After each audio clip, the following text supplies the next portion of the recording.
Hello everyone, आपका स्वागत है आपके अपने चैनल फार्मेट कैरेट चावला पर। दोस्तों, इस वीडियो में हम डिस्कस करेंगे ड्रग एट्रोस्टेटिन प्लस फिनोफिब्रेट।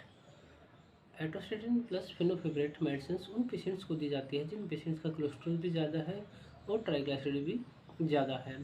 तो इस वीडियो में हम कंप्लीटली डिस्कस करेंगे कि एट्रोस्टेटिन प्लस फिनोफिब्रेट कैसे काम करती है, कौन सी बीमारी में उपयोगी है, क्या साइड इफ़ेक्ट है, कौन सी सावधानी रखनी है, कौन सी टॉप ब्रांड हैं और मन में पेशेंट्स के क्या क्या कन्फ्यूजन आते हैं इस टेबलेट के रिगार्डिंग, साल्ट्स के रिगार्डिंग। दोस्तों, हम वीडियो को स्टार्ट करते हैं। अगर आप चैनल पर नए, चैनल को सब्सक्राइब करें। तो जो टेबलेट या साल्ट एट्रोस्टेटिन प्लस फिनोफिब्रेट, इसकी सबसे पहले मैं आपको बता देता हूँ डोज। जो डोज डिपेंड करती है पेशेंट की कंडीशन पर। पेशेंट का वजन कितना है, पेशेंट को बीमारी कौन सी है, पेशेंट की हेल्थ कंडीशन कौन सी है। तो जो जनरल हम मेडिसिन या पेशेंट को प्रिस्क्राइब करते हैं, पेशेंट लेते हैं एट्रोस्टेटिन 10 mg और फिनोफिब्रेट 145 mg। ये एट्रोस्टेटिन 20 mg भी आती है और फिनोफिब्रेट 160 mg भी आती है। तो ये डिपेंड करती है पेशेंट की कंडीशन पर। तो पेशेंट को, जिन पेशेंट्स का हाई कोलेस्ट्रॉल है और ट्राइग्लिसराइड भी हाई है, उन पेशेंट्स को कॉमनली ये मेडिसिन दी जाती है। तो इन जो पेशेंट्स इन मेडिसिन को ले रहे हैं, उनको साथ साथ एक्सरसाइज या व्यायाम भी करना है, घूमना फिरना भी है और खाने पीने के भी परहेज करने हैं। फैट्स बिल्कुल कम लेने हैं। दाल ले सकते हैं, खिचड़ी, हल्का भोजन, सलाद में खीरे ले सकते हैं, लेकिन ध्यान यही रखना है कि फैट्स कम से कम हो डाइट में। तो अब है side effect of this medicine और दिस साल्ट। तो साइड इफ़ेक्ट सबसे ज़्यादा जो जो पेशेंट खाते हैं उनको थकान की महसूस होती है। ये टैबलेट या साल्ट मसल वीकनेस करता है। इसके अलावा nausea, vomiting common side effect हैं। अगर इन पेशेंट को इनके अलावा कोई अगर पेशेंट्स को इनके अलावा कोई अदर साइड इफ़ेक्ट आए तो तुरंत डॉक्टर से कंसल्ट कर देना चाहिए और मेडिसिन को कंसल्ट करना चाहिए और मेडिसिन को बंद कर देना चाहिए। अगर आपको इस साल्ट से एलर्जी है तो आपको डॉक्टर को बता देना चाहिए कि सर, मेरे को इस साल्ट से एलर्जी है, तो आप कृपया करके कोई दूसरा साल्ट प्रिस्क्राइब कर दें जो इफेक्टिव हो हाई कोलेस्ट्रॉल और ट्राइग्लिसराइड्स के लिए, उसको ठीक कर सके। तो अब हमें इस साल्ट को लेते टाइम क्या क्या सावधानियाँ बरतनी चाहिए वो मैं आपको बता रहा हूँ। सबसे पहले आपको ये साल्ट डॉक्टर की सलाह से ही लेना है, ये ड्रग डॉक्टर की सलाह से ही लेनी है आपने।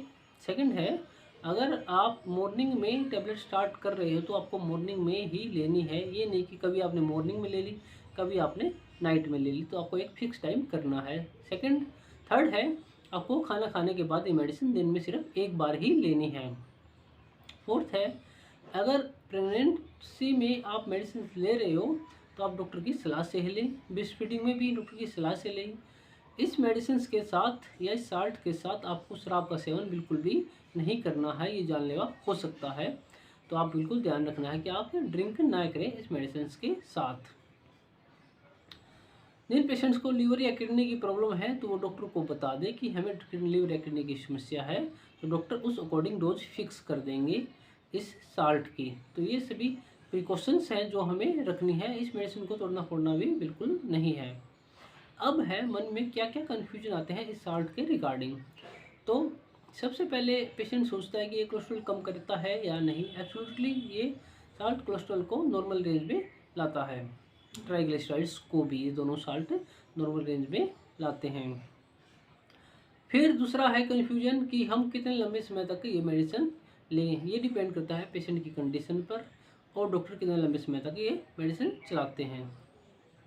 अब मैं थोड़ा सा आपको अलग बता रहा हूँ कोलेस्ट्रॉल के बारे में। एक HDL होता है, एक LDL। HDL means high density lipoproteins और LDL means low density lipoprotein. इसमें जो गुड कोलेस्ट्रॉल भी बोलते हैं और बैड कोलेस्ट्रॉल, जो गुड है वो HDL है और जो बैड है LDL है।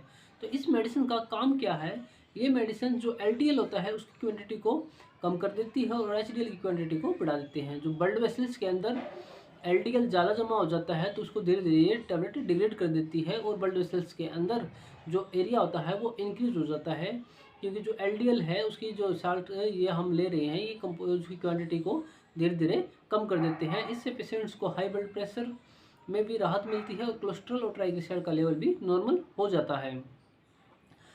मैं एक और आपको बता रहा हूँ इम्पोर्टेंट बात, जिन पेशेंट्स का कोलेस्ट्रॉल हाई है, हाई बीपी रहता है और ट्राइग्लिसराइड भी हाई है, उन पेशेंट्स को हार्ट अटैक की प्रॉब्लम हो सकती है, हार्ट फेलियर भी हो सकता है, किडनी या लिवर प्रॉब्लम भी हो सकती है। तो आपको बिल्कुल ध्यान रखना है, अगर आपका कोलेस्ट्रॉल या ट्राइग्लिसराइड ज़्यादा है तो आप डॉक्टर के पास तुरंत जाएँ, अपने टेस्ट करवाएं, जैसे कि कोलेस्ट्रॉल और ट्राइग्लिसराइड का लिपिड प्रोफाइल आप करवा सकते हैं और डॉक्टर से मिलें, ताकि आप को इन समस्याओं का सामना ना करना पड़े। थैंक यू दोस्तों। वीडियो अच्छे लगे तो कमेंट बॉक्स में कमेंट करें, चैनल को सब्सक्राइब करें। नेक्स्ट वीडियो में हम अलग से इम्पोर्टेंट टॉपिक लेकर आएंगे। Thank you.